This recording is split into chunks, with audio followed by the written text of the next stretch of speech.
Okay, so I haven't seen this level of character assassination so strong since the Scream movie where they killed off Dewey, and this feels very much like it's trying to be Scream with the dialogue, with the humor they're trying to insert into the dialogue, and it really just doesn't work for this franchise.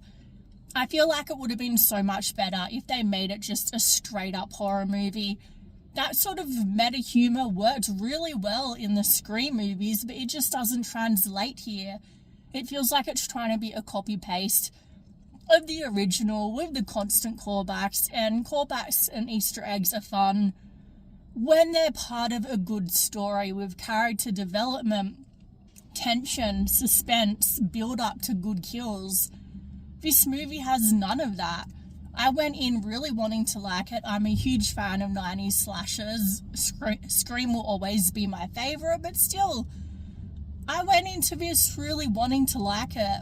But for me, the main thing, apart from the cringy dialogue, the characters with no development that I didn't really care about, well, I didn't hate them, but I just didn't care. And with a horror movie, the best ones make you care about the characters so that when they die, you're upset, you're invested in their story. And okay, so spoiler alert, Ray's the killer, along with the girl Stevie that works in his bar with him, because it was her dad that they killed in the event that is basically a copy paste of the original.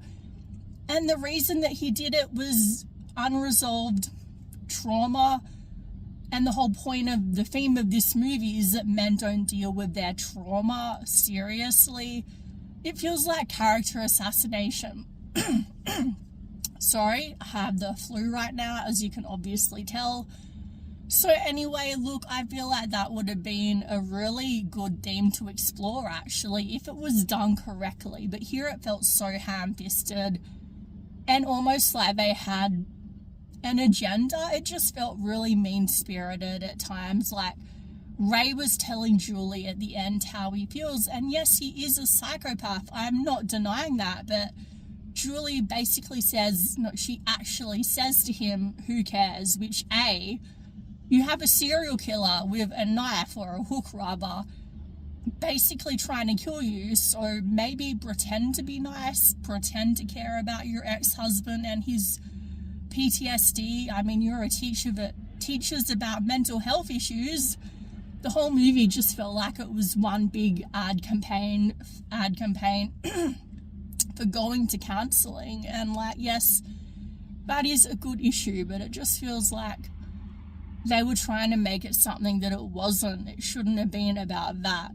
Ray should not have been the character to tell that story. And the fact that they're setting it up now for a sequel, really? If any movie does not need a sequel, or rather a fifth movie, if you count number 3 as a movie.